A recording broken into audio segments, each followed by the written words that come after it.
ఈ మండపం సంవత్సరంలో ఓన్లీ 3-4 రోజులు పనిచేస్తుంది. సో దీంట్లో మనం ఖర్చు పెట్టిన అంతా యూటిలిటీ కాదు, మన కోర్ ఫోకస్. సో దీంట్లో ఏంటి అంటే బేసిక్ కంఫర్ట్, ఆర్టిస్ట్. ఇప్పుడు రాయితో శిల్పకళ చేసామనుకోండి ఎవరు ఎత్తుకొని పోలేదు. కానీ నేను స్టీల్ పైప్స్ పెట్టాను అనుకోండి దొంగతనం దాంట్లో కొంతమంది తెలిపి చేశారు, ఎక్కడ ఉన్నారో తెలియదు, అది మిగిలింది తిరువண்ணామలకి వెళ్ళి కాబట్టి స్టేర్స్ కింద చాలా స్పేస్. లార్జ్ వెహికల్స్ అవన్నీ కూడా వెళ్ళడానికి కూడా మనం పెట్టుకున్నాం. ఇది పైకి వెళ్ళిపోతాం, పైకి వెళ్ళిపోయి ఈ లెవెల్ మ్యాచ్ అవుతుంది. రథశాల లెవెల్ ఇది, అది ఇంకొంచెం అవతలకి ఉంది. ఆ లెవెల్ ఇక్కడ తీసుకొస్తాము. ఇది ఇక్కడ పై దాకా ఇక్కడ దాకా సెల్లార్ వస్తుంది. ఇదంతా కూడా ఒకటే లెవెల్లో వస్తుంది సార్. అవన్నీ ఒకటే లెవెల్లో, ఇదంతా ఒకటే లెవెల్లో ఉంటుంది. వన్స్ లోపలికి రాగానే రెండు వైపులా మెట్లు వస్తాయి.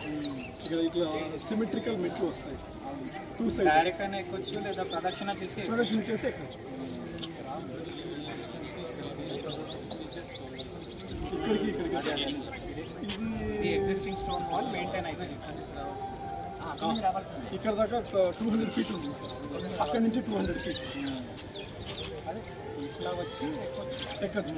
అంటే ఇదేంటంటే గోదావరి రివర్కి కనెక్ట్ అనేటువంటిది చాలా ముందు నుంచి కూడా మీరు చెప్పినట్టు, అంటే ఈవెన్ భద్రాచల రామదాస్ కీర్తనలో కూడా అదిగో భద్రాద్రి గౌతమి అదిగో.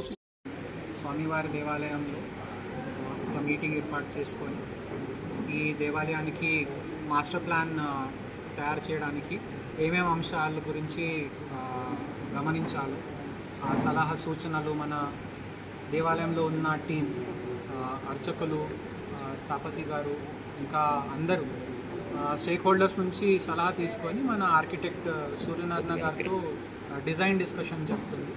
సో దీని ద్వారా ఈ మన పవిత్రమైన అండ్ చాలా ప్రసిద్ధ ఉన్న ఈ దేవాలయానికి ఏ విధంగా నెక్స్ట్ లెవెల్కి తీసుకుపోవాలో దాని గురించి చర్చ అవుతుంది. ఆల్రెడీ ల్యాండ్ ఎక్విజిషన్ మన మాడవీధి డెవలప్మెంట్ది పూర్తి అయింది. అది చాలా మాకు సంతోషంగా ఉంది. అండ్ దీనికి సహకరించిన భద్రాచలం ఇక్కడ ఈ ప్రాంతంలో ఉన్న వాసులందరికీ చాలా చాలా ధన్యవాదాలు. వాళ్ళ సహకార్యంతోనే ఇది మేము చేయగలిగినాము.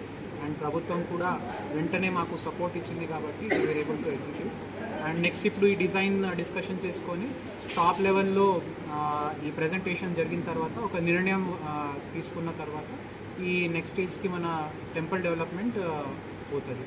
అదేవిధంగా దేవాలయం భూముల గురించి కూడా ఎంత భూమి ఉంది,